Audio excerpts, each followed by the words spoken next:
For 25 years, we have been Indiana's business news leader.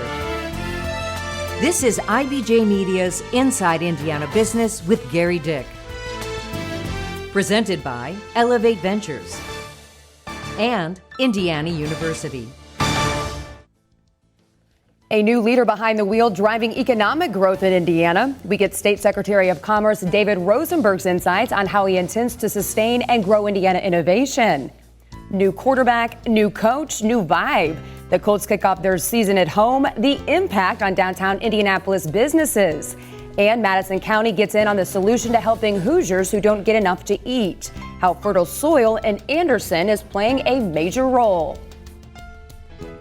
Hello and welcome to Inside Indiana Business. I'm Mary Rachel Redmond, filling in for Gary Dick. The Indiana Economic Development Corp has been on a roll. The IEDC says 2022 was its sixth straight record-breaking year for economic development investment, with over $22 billion in deals, including mega projects like Eli Lilly's planned $3.7 billion manufacturing campus in Boone County, and Stellantis and Samsung SDI investing $2.5 billion in an EV components plant in Kokomo, to name a few. To have the corporate flag, Intex's corporate flag, planted right here in this field of dreams is going to be a field of reality pretty soon for a lot of Hoosiers that are going to go to work here.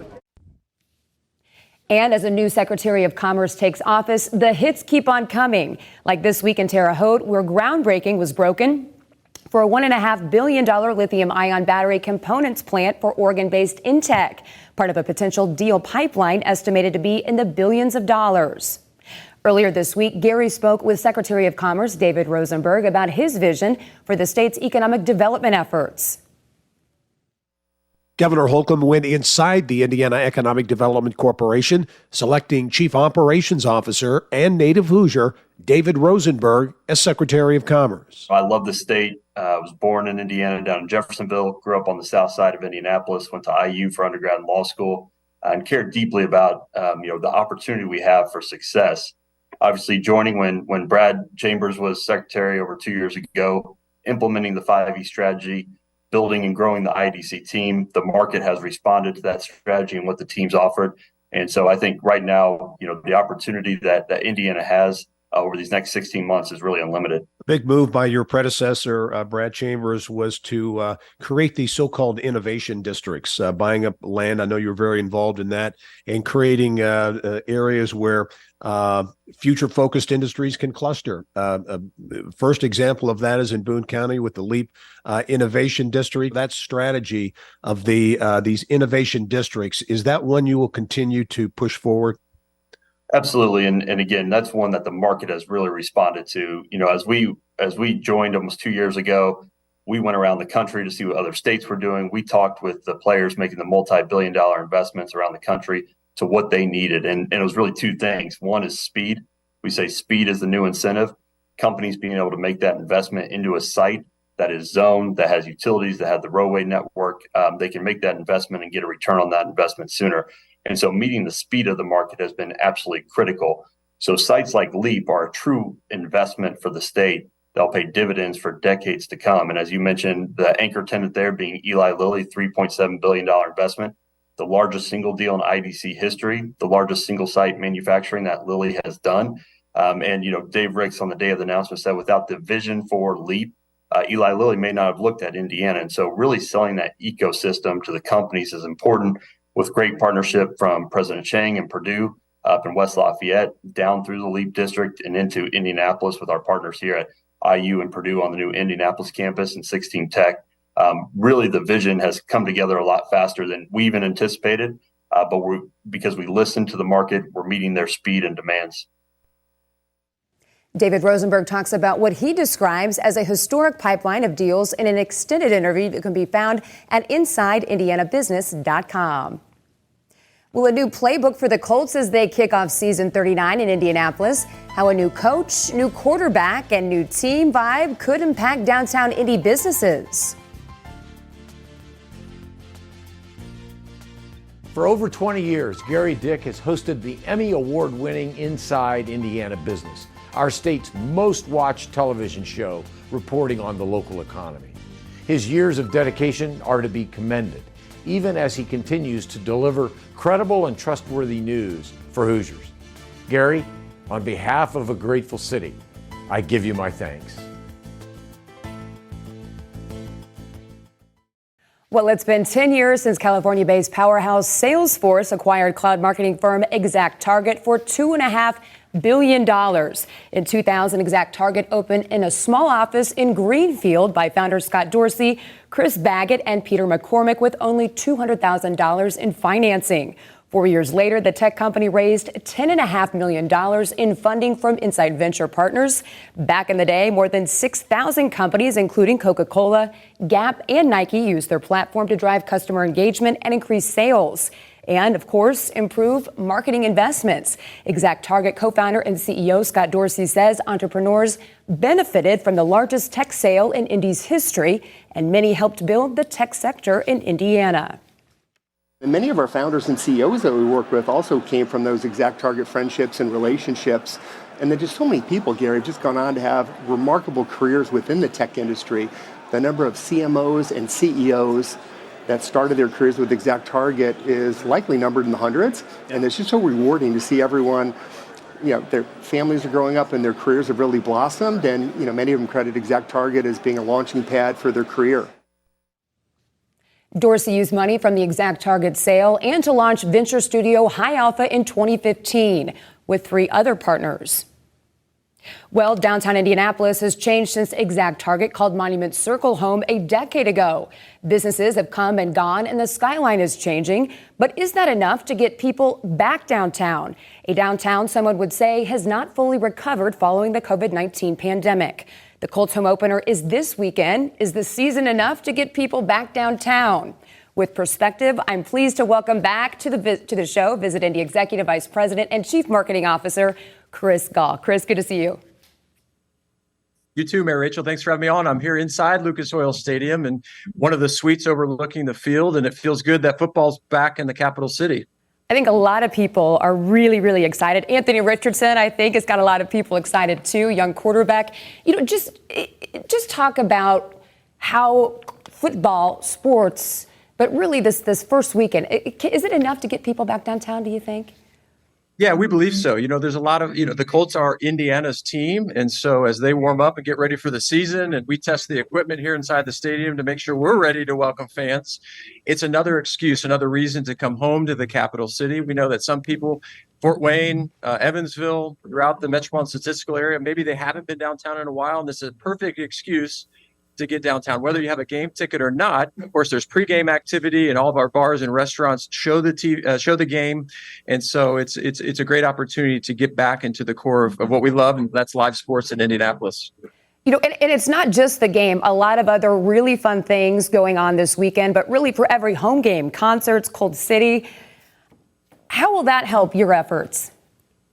Sure. So from a tourism perspective, we know that people travel for live events, specifically Colts-related football. And again, that can be someone from out of state or in state. And Sunday night is the hardest night of the week anywhere in the country, dare the world, to fill up hotel rooms. So anytime we have a meaningful event on a Sunday night, it makes our job easier to welcome and invite visitors.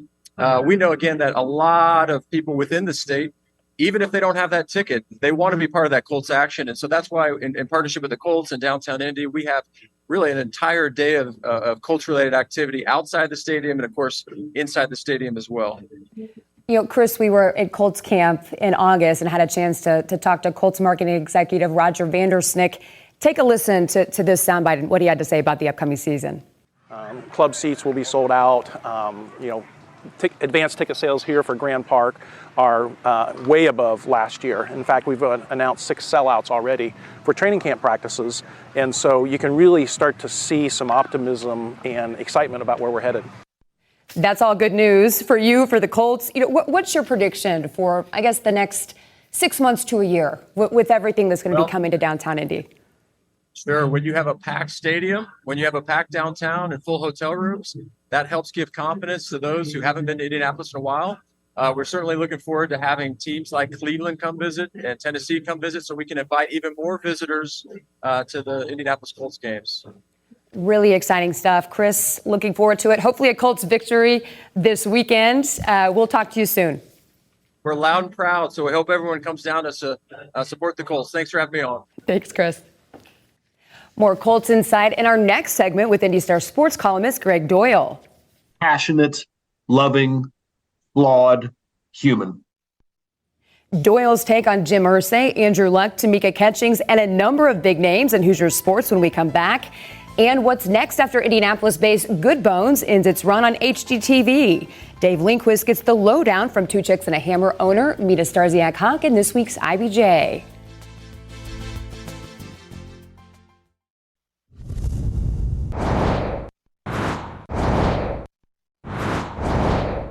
Here's what's making news around Indiana, brought to you by the Indiana Association of Realtors, Indiana's 21,000 realtors, the neighbors you know, the experts you can count on. Well, construction underway to transform the historic Union Station in Gary into a state-of-the-art tech hub in Northwest Indiana. The Fiber Smart House, an $8 million project, will kickstart a multi-phase effort to renovate the building that sat vacant since the mid-1970s. The Fiber Smart House will have an educational training hub to train the next generation of tech workers and also combat the digital divide, with a network operations center serving as a fiber access point for the entire region. The whole theme here is that there can be a tech community in Northwest Indiana. It can exist. All the infrastructure is there. So as opposed to destroying that, I mean, Gary, you got to build on it. The hub expected to open in the fall of next year. Well, no Chevy Silverados or GMC Sierras rolling off the line in Fort Wayne, but that could be changing as early as next week.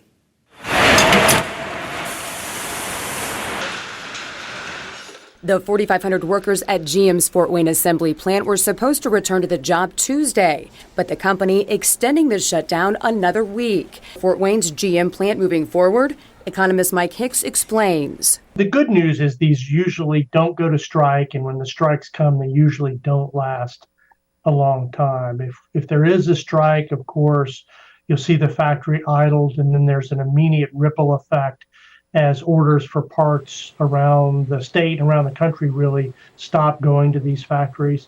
And it's not just GM at risk, it's really anybody who has a UAW contract who doesn't pony up the agreement. And so you could easily see the idling of 40, 50,000 workers in Indiana.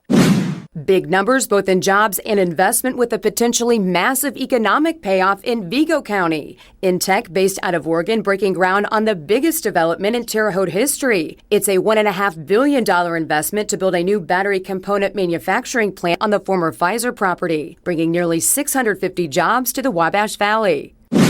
One might just call it a match made in Hoosier heaven, born in a small town. Brown County's Hard Truth Distilling partnering with Mellencamp Whiskey Company to release a new limited edition whiskey collection celebrating and supporting Hoosier farmers. The first of 4 whiskeys, Harvest Sweet Mash Rye, released yesterday. And if you're dying to get a little taste, it's now available at Hard Truth Distillery.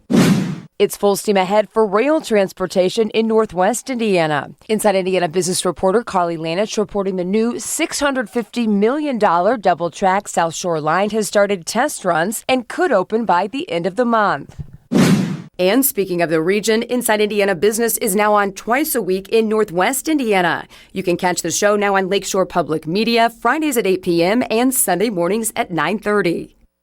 Something to keep an eye on here in Indiana in the near future: the health of IU legendary basketball coach Bob Knight. It's a dynamic, well-known in media circles, and one Indy Star columnist, Greg Doyle, shared with us on this week's Business and Beyond podcast. As Gary found out, Doyle also has strong opinions on the Colts, Pacers, and all things sports. We begin with his take on Bob Knight.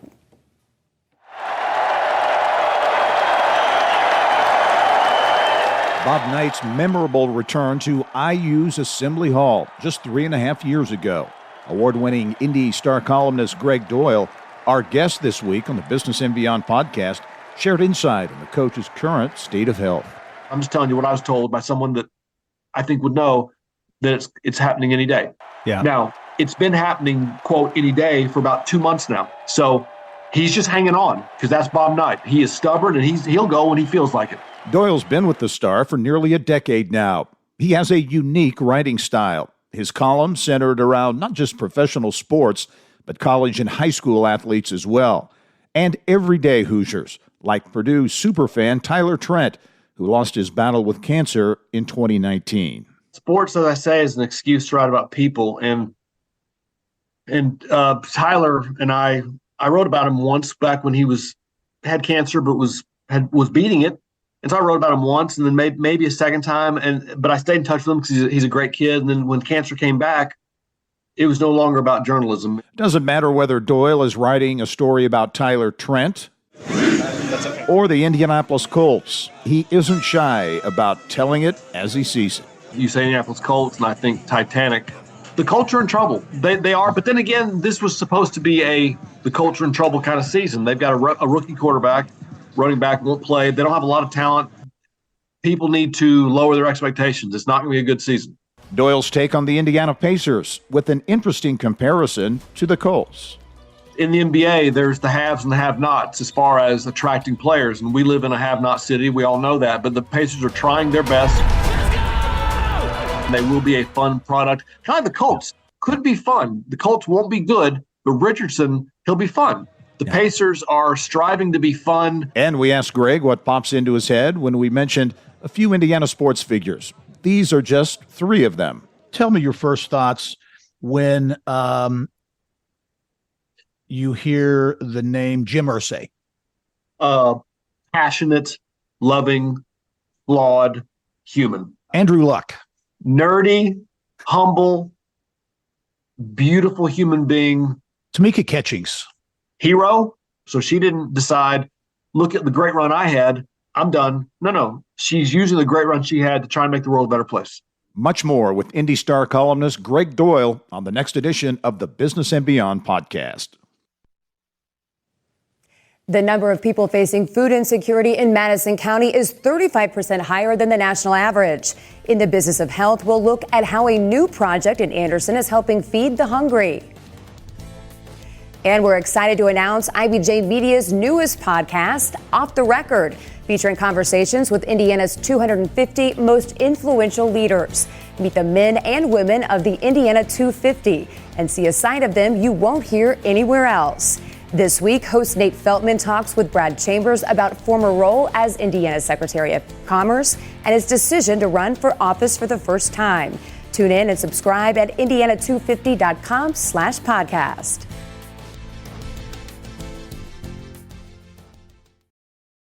At PNC Bank, we're committed to making a difference in the lives of our customers and communities by helping them move forward financially. As a Main Street bank, we try to do right by our customers with every encounter. Our local teams offer personalized financial advice to help guide you in making the best decision.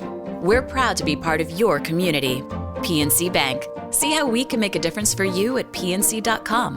Copyright 2022, the PNC Financial Services Group, Inc., all rights reserved. Well, despite being surrounded by farm fields, the number of people facing food insecurity in Madison County is 35% higher than the national average. Business of Health reporter Kylie Valletta tells us how a new project in Anderson is battling local hunger. That's right, Mary Rachel. Community Hospital Anderson is leading the charge to bring more healthy food to the local area. Madison County ranks 12th among Indiana's counties for food insecurity. The hospital just celebrated the grand opening of its newly expanded farm on the hospital's campus, now covering 3 acres. With much of the county's population living in rural areas that equate to food deserts, the mission of the farm is to grow about 30,000 pounds of fresh produce each year to give to residents for free. Supported by the Community Health Foundation, the farm also has 200,000 bees on site, expected to produce about 200 pounds of honey annually, to sell in the hospital gift shop to support the foundation. The hospital is the largest employer in Anderson and also wants to connect personally with those using the farm. So Chief Foundation Officer Tom Bannon says a brand new community center on site includes a demonstration kitchen. We can give somebody a zucchini, but if they don't know what to do with that zucchini, we haven't helped them at all. So this demonstration kitchen will allow people to come and see cooking classes, participate in those things, learn how to prepare what we're giving them, learn how to like the vegetables and the fruit we're giving them. A lot of people will be like, I don't really like vegetables. Well, come let us teach you some ways that will make you like it and try it in a different way. The farm has a dedicated farmer to grow and harvest the produce. The vision began in 2018 with just 2 raised beds, then 28 beds, followed by community becoming the first hospital in Indiana to have an in-ground farm on campus. IU has a new plan to link future dentists to potentially owning a business. The IU Kelley School of Business and School of Dentistry are partnering on a dual degree program that helps dental students finish their doctorate degree as well as a master's in business administration. Students will have 2 years to finish the programs at the same time. A potential answer to the nation's critical nursing shortage, the IU School of Nursing welcoming its largest class in history of future RNs. Nearly 400 students enrolling this fall at IU campuses across Indiana. Roughly 100,000 nurses left the workforce over the past 2 years.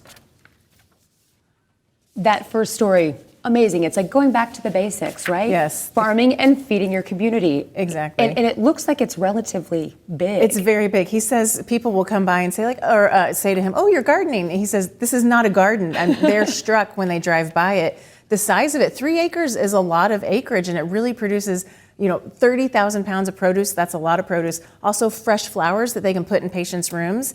And they're planting fruit trees to add fruit to the produce as well.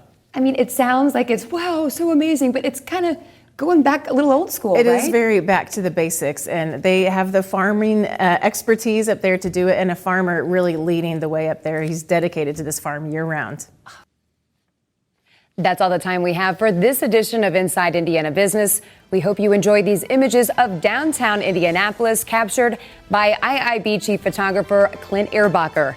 Thanks for joining us. And as Gary always says, go out and make it a successful week.